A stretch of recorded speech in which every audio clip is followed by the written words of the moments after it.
할렐루야. 우리 조재성 권사님이 기도할 때에 박은옥 목사님이 인격이신 예수님과 함께 사는 자에 대한 제목으로 박은옥 목사님 설교할 때 큰 은혜 되게 해달라고 그랬어요. 이 말씀은 다음 주나 그 다음 주에 들으시고 오늘은 제가 빌립보서에 있는 본문을 통해서 함께 은혜를 나누고자 합니다. 자, 우리 인사 나누시죠. 반갑습니다. 주님의 이름으로 환영하고 축복합니다. 예수님이 이 밤에 부르셨습니다. 자, 우리 반가워요.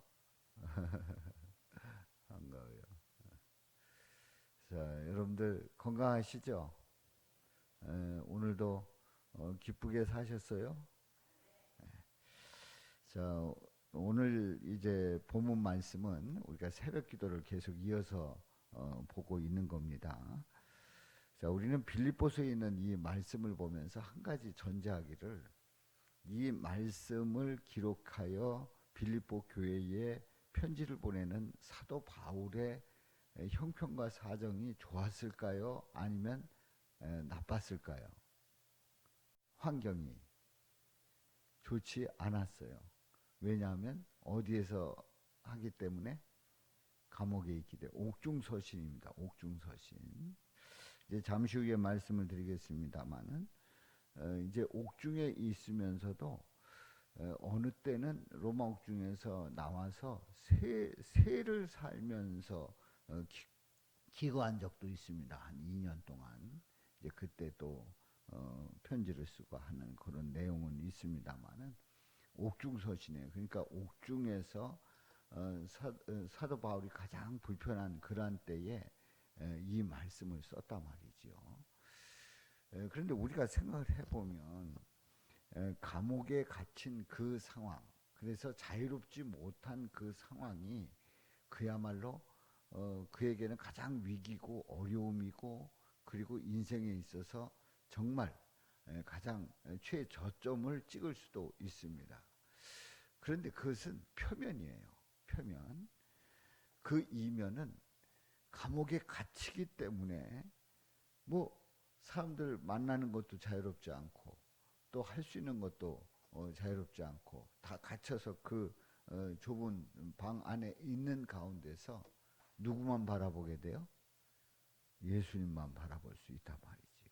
그러니까 우리가 그냥 생각할 때 옥에 갇혔다, 감옥에 갔다, 그러면 인생 끝난 것 같고 모든 게 다 절단난 것 같아도, 그때에 가장 예수님을 깊이 만난다고 하면 그거야말로 가장 복되고, 그리고 가장 그가 영성으로 아주 깊어진, 그래서 주님을 깊이 만나는 계기가 될 줄로 믿습니다.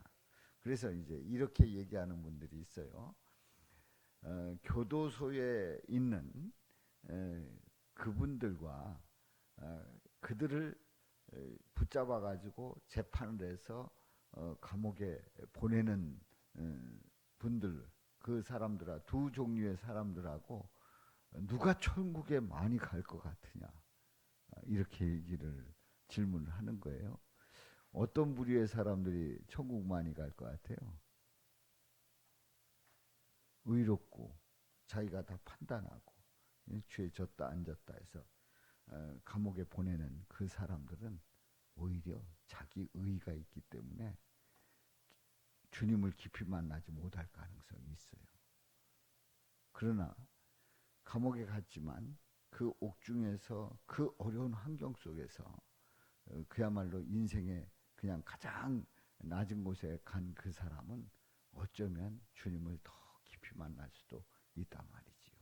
그러니까 우리가 어떤 그 환경을 생각을 할 때에 표면적인 것만 가지고 전부를 말할 수가 없습니다. 그 어디에 있든지 우리 예수님을 깊이 만난다고 하면 가장 귀한 곳이고 복된 곳이고, 그리고 그곳은 우리 주님께서 예비한 곳이라, 이렇게 확신을 가지시기를 주님의 이름으로 축원합니다. 자, 여기에 보면 이제 오늘 12절부터 있는 말씀에 보면 형제들아 내가 당한 일이 이렇게 나왔어요. 내가 당한 일, 내가 당했다는 거예요. 사도 바울이 당했다는 거예요. 이 당한 일이 뭐냐 하면 13절에 보면 이러므로 나의 매임이 이렇게 매임이 이제 붙잡혔다는 겁니다. 옥에 갇혔다는 거예요. 그래서 내가 자유롭지 못했다는 거예요. 그래서 매임이라고 그렇게 표현하고 있습니다. 또 14절에 보면은 형제 중 다수가 나의 매임으로 말미암아 14절에도 매임이 나오고요.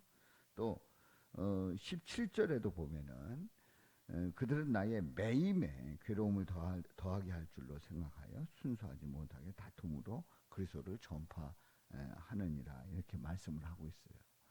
자, 매임이라고 하는 오늘 본문에서는 매임이라고 하는 이 단어가 3번 나옵니다. 3번 나오는데 바로 내가 당한 일이라고 하는 것은 매였다는 거예요.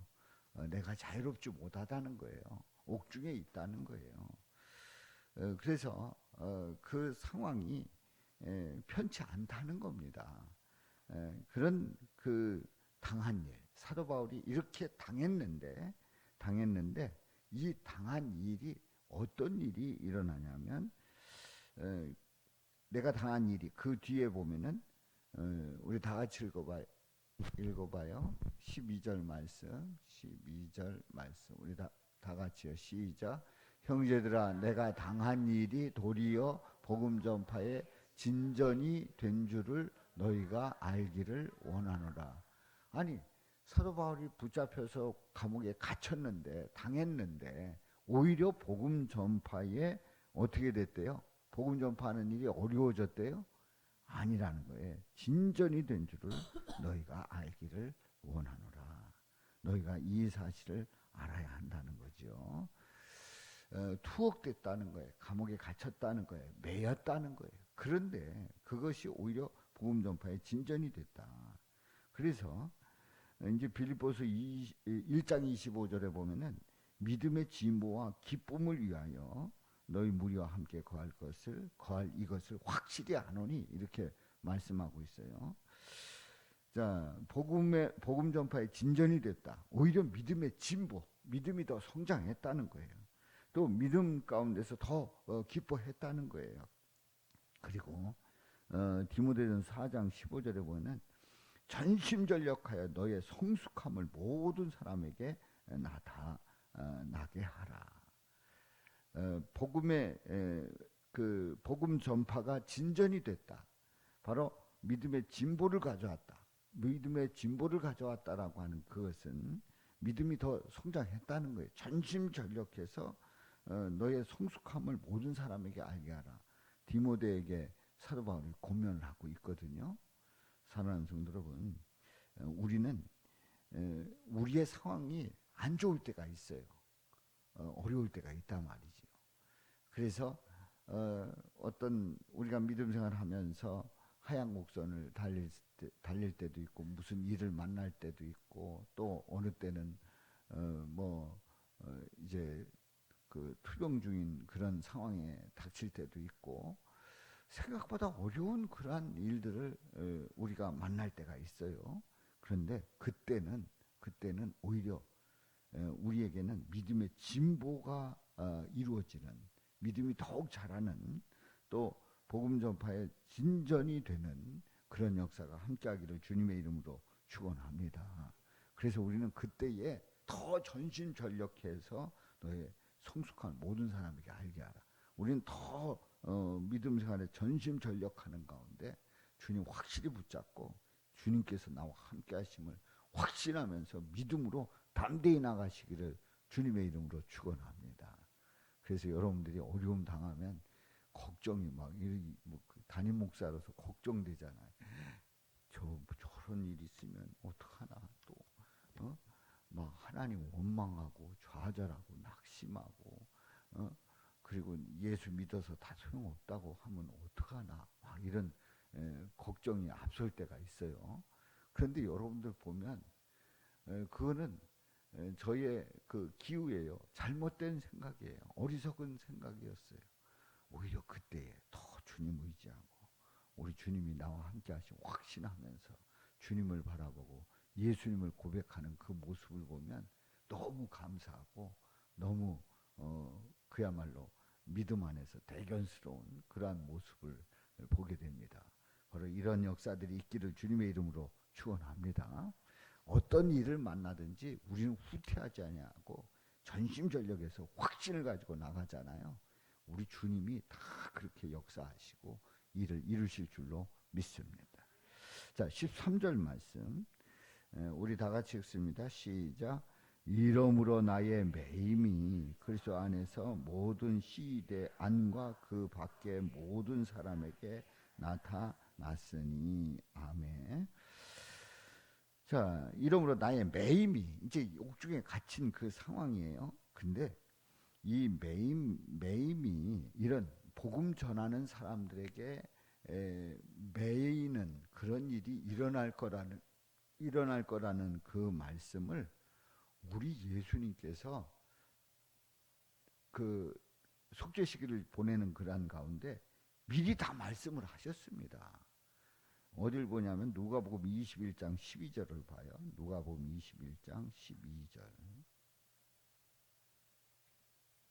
21장 12절. 누가복음 21장 12절. 시작. 이 모든 일 전에 내 이름으로 말미암아 너희에게 손을 대어 박해하며 회당과 옥에 넘겨주며 임금들과 집권자들 앞에 끌어 가려니와.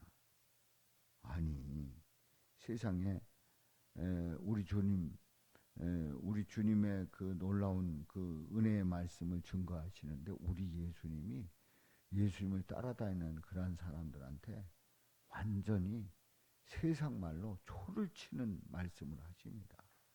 아니 이 모든 일 전에 내 이름으로 말미암아 누구의 이름으로 말미암아 예수님 때문에 예수 믿는다고 하는 그 이유 때문에 너희에게 손을 대어 박해한다는 거예요. 아니 예수 믿으면 손을 댈 수가 없어야 되잖아요. 아니 예수 믿기 때문에 손을 대러 왔다가 딱 손을 대려고 하는데 갑자기 손이 오그라드는 거예요. 갑자기 욕을 하려고 하는데 입이 막히는 거예요. 이런 일들이 일어나도 시원찮은데 세상에 너희에게 손을 대어 박해하며 회당과 옥에 넘겨주며 또 임금들과 집권자들 앞에 어떻게 한대요? 끌어간다는 거예요. 그러니까 예수 믿는 그런 그 믿음 생활이 어느 때는 이런 일도 일어날 수 있다는 겁니다. 그 인정해요? 인정 못해요? 인정하기 싫죠? 에? 아니 예수 믿으면 다 지켜주셔야지 왜 그냥 내비두냐 말이죠. 그런데 우리 예수님은 분명히 말씀을 하고 있어요. 오늘 이 본문 말씀 다시 얘기해서 이러므로 나의 매임이 그렇게 했는데 예수님은 매임에 대한 예언을 이미 하셨단 말이에요. 이미 그런 일들이 일어날 거라고 하는 것을 말씀을 하셨어요. 근데 중요한 거는 그게 중요한 게 아닌 거예요. 그게 중요한 게 아닌 거예요. 우리는 믿음 생활하는데 진짜 중요한 걸 놓칠 때가 있어요. 아니 믿음 생활하다 보면 이런저런 일도 있고 지금 이와 같이 핍박당할 때도 있고 얻어 맞을 때도 있죠. 교회 나갔다고 얻어 맞을 때도 있고 또 복음 전하다가 또 저기 옥에 넘겨져서 감옥에 갇힐 때도 있고 그리고 끌려다닐 때도 있어요. 뭐 대통령도 뭐 다 저기 잡겠다고 지금 난리를 치는데 뭐 예수 믿는 사람 하나 잡는 거 그거 아무것도 아니잖아요. 그럴 수 있다니까요. 그런데 우리가 그런 상황 속에서 그게 중요한 게 아니에요. 그게 중요한 게 아니에요. 뭐가 중요한 거예요? 흔히 하는 말로 뭐가 중요한디? 예? 뭐가 중요해요? 뭐가 중요해요? 내 안에 계신 예수님이 중요한 거예요. 그 예수님이 내 안에 계시다고 하면 그런 일들이 일어날 수 있는데 그런 일들은 겪을 수도 있고 또 망신 당하는 것 같기도 합니다. 그리고 또 뭐가 잘 안 풀릴 수도 있어요. 근데 그게 중요한 게 아니에요. 내 안에 계신 그 예수님이 나를 위로해 주시고 격려해 주시고 나를 붙들어 주시고 나로 하여금 이기게 하시는데 그게 뭐가 중요하냐 말이에요. 그런데 우리는 중요한 게 뭐예요? 그냥 표면적인 거, 보이는 거, 막 이렇게 뭐가 잘 되고, 뭐 나에게 누가 건드리지 못하고, 또 내 이름이 막 높여지고, 이런 게 중요한 거예요. 거기에 의미를 두고 신앙생활하는 거예요. 그러면요, 12번도 넘어지게 되고, 그리고 예수님 버리게 돼요. 우리에게 중요한 것은 그, 그 외면의 그 환경, 그게 중요한 게 아니라 내 안에 계신 예수님이 중요하단 말이에요.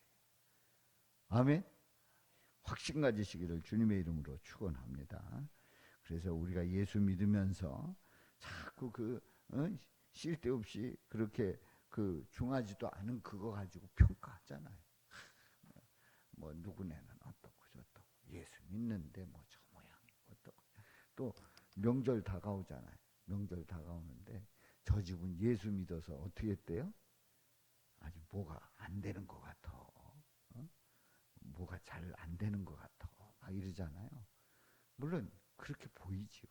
그런데 그런 상황 속에서 예수님을 버리고 있다. 그리고 예수님은 별 볼 일 없는 존재다라고 생각한다고 하면 진짜 그렇게 그들이 얘기하는 그 평가가 정확한 거예요. 그런데 내 안에 계신 예수님이 분명하다고 하면 그런 얘기 그렇게 중요한 게 아니에요. 그것 때문에 상처받고 그것 때문에 내가 교회 다녀 뭐 하나 뭐 이런 생각 절대 할 필요가 없어요. 누가 계시다면 예수님 계시다. 할렐루야.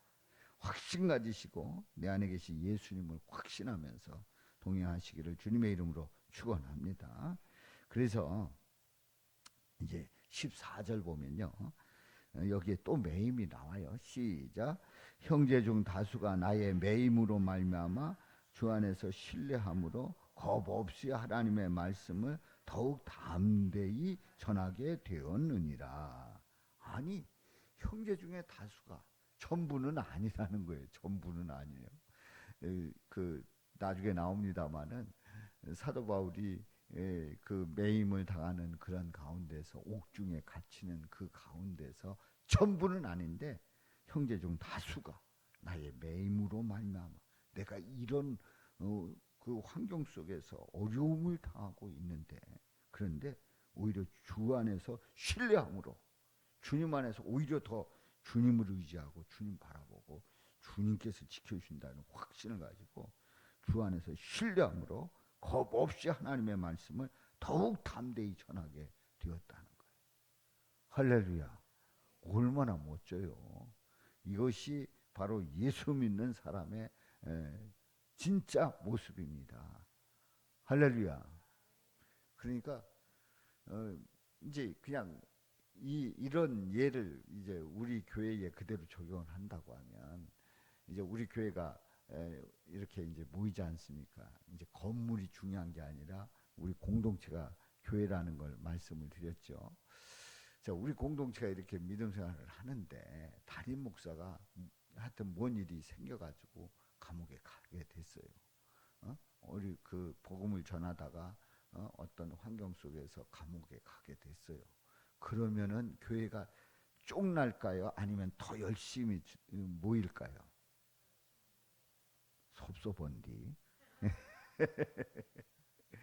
그러니까 세상적으로 보면 근데 담임 목사가 있을 때보다 없을 때 더 잘 보이고 더 뜨거워진다. 그러면 세상적으로 보면 섭섭한 거예요. 그런데 제대로 됐다고 하면 예수님을 분명히 믿고 고백하고 그 안에 예수님이 역사한다고 하면 그 상황 속에 더 잘 모이고 더 확실히 전하는 거예요. 사도 바울이 복음을 전하다가 감옥에 갔어? 그럼 우리는 더 열심히 전하자. 이러고 모였다는 거예요.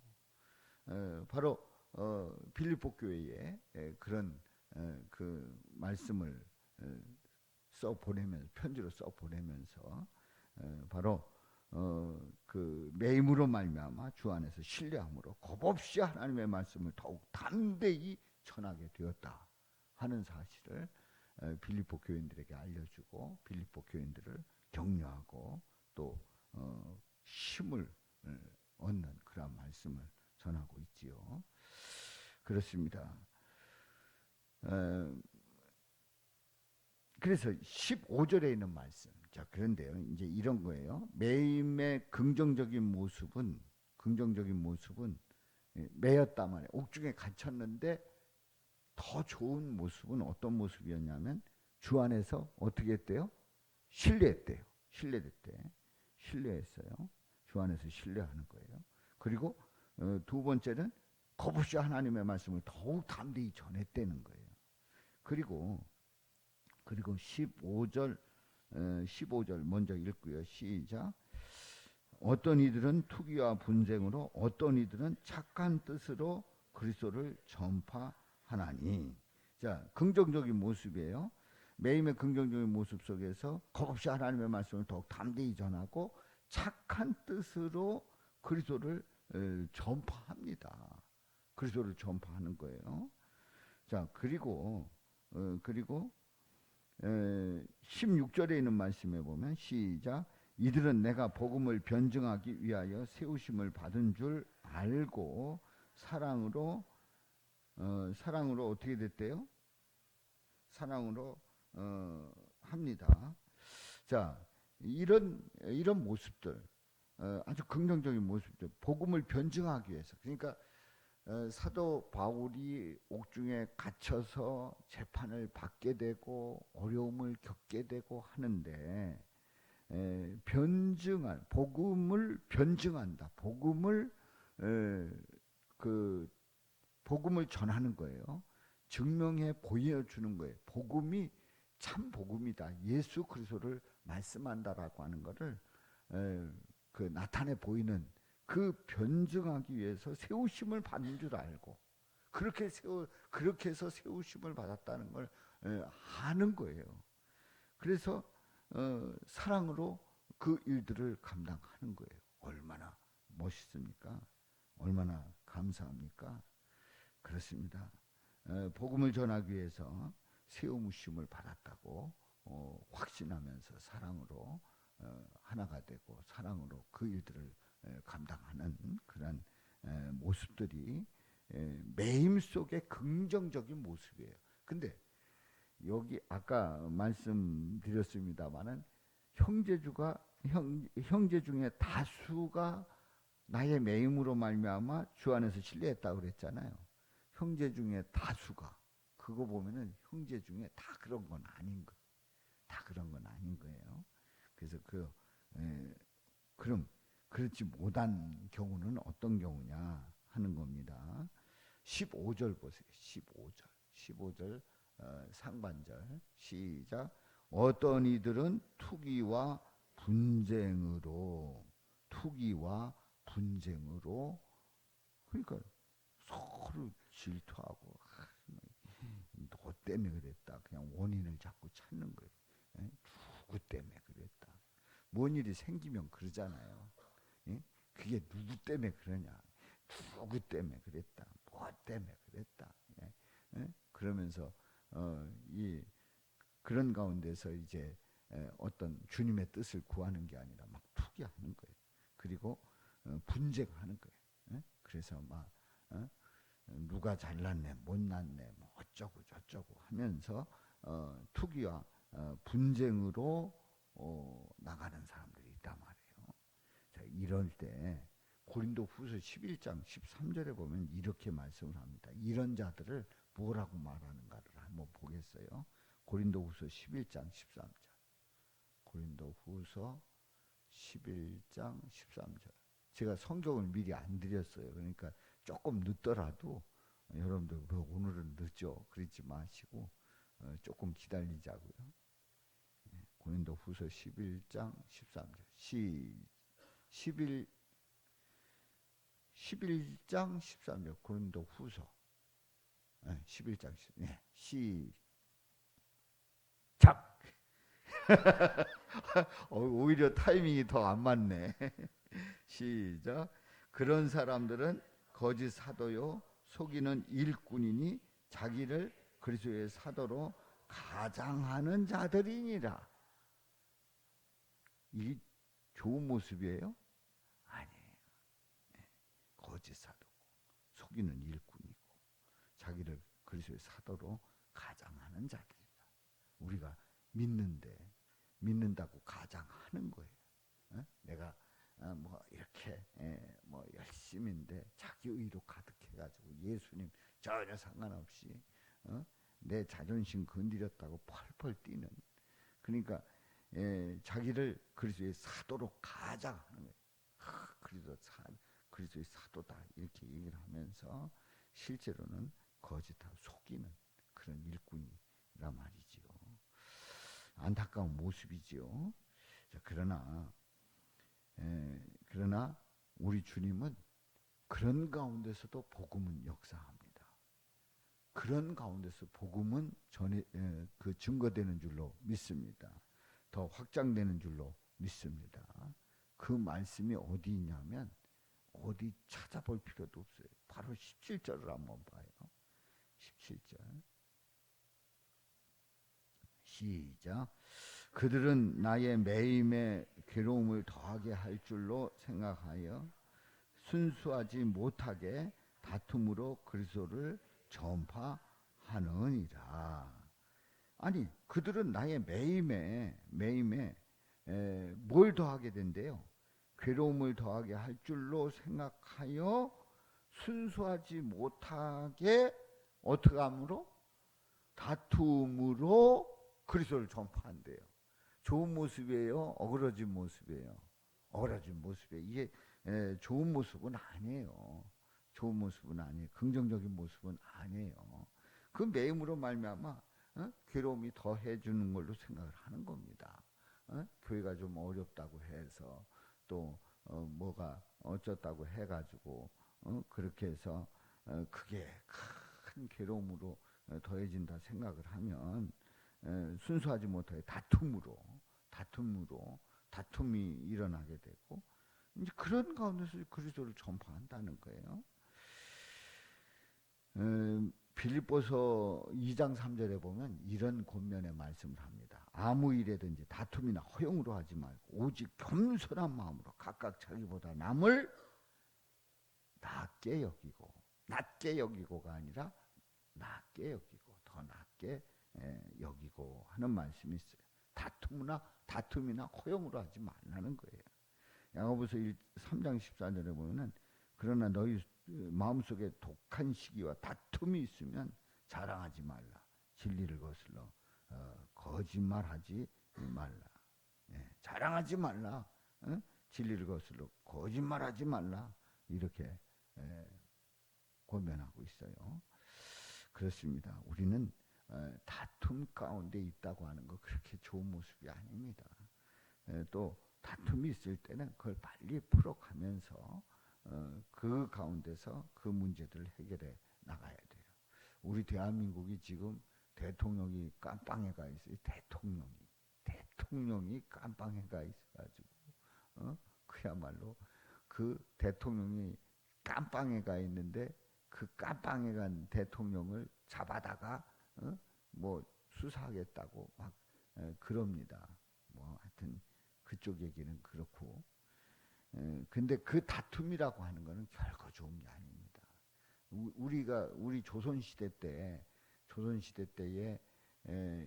그 600년 이조 그 이시조선의 그 조선시대가 600년이죠.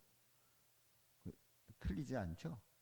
그 600년 역사인데 그 사색당파의 그냥 그 당파 싸움에 난리를 치는 거예요. 그래서 그 사극들 보면은 그냥 음모가 있고 그냥 어떻게 하면 죽이려고 하고 어떻게 하면 쫓아내려고 하고 귀양 보내려고 하고 그런 그 사극들을 보면 너무 안타까운 거예요. 너무 안타까운 거예요. 그 조선시대 때에 그 난리를 치는 가운데서도 세종대왕 같은 그런 분들은 한글을 만들고 그 한글은 오늘날의 성경을 보게 하고 그 성경을 보면서 우리 예수님을 만나게 하는 그 역사들이 일어난 줄로 믿습니다. 자, 그런데 그런 조선이 실제로 1800년대 1800년 후반에 1900년도 이때에 선교사들이 와서 봤을 때 그 삶이 그냥 피폐한 거예요. 피폐. 정말 못 사는 거예요. 못 사는 거예요. 그야말로 세계 경쟁에 도저히 견줄 수가 없는 나라가 된 거예요. 다툼이 이런 결과를 가져오는 겁니다. 그러니까 사색당파에서 그들은 왕이 되고 무슨 좌의정, 영의정, 우의정 다 됐다고 할지라도 그 백성은 그렇게 피폐해지는 거예요. 그러니까 우리 정치인들이 그렇게 난리를 치면 우리 백성들 어려워지는 거예요. 자, 우리가 믿음 안에서 다툼 결코 아름다운 게 아니다 하는 거예요. 그런데 놀라운 사실은 다툼으로 그리스도를 전파하느니라 이렇게 말씀하잖아요. 그래서 18절에 있는 말씀에 보면 또 이상한 말씀이 있어요. 약간 이해가 안 되는 말씀이 있어요. 18절 말씀 시작. 그러면 무엇이나 다시요. 그러면 무엇이냐 거칠애로 하나 참으로 하나 무슨 방도로 하든지 전파되는 것은 그리스도니 이로써 나는 기뻐하고 또한 기뻐하리라. 아멘. 자, 한마디로 얘기해서 복음을 전하는 일에 거칠애를 해요. 열매가 있다는 거예요, 없다는 거예요? 그래도 있다는 거예요. 그래도 있다는 거예요. 이 말씀은 참으로 할 때 그 열매가 있다는 거예요, 없다는 거예요? 확실하게 있는 거죠. 무슨 방도로 하든지 어찌됐든 간에 전파되는 것은 뭐다? 전파되는 것은 그리스도다. 우리 예수님이 전파된다. 인간들이 뭐 싸우고 지지고 뭐 볶고 다투고 뭐 어찌고 저찌고 다 그래도 우리 예수님은 역사하시고 복음은 전파되고 그 안에서 생명의 역사가 일어나는 줄로 믿습니다. 이 사도 바울은 이런 확신이 있어요.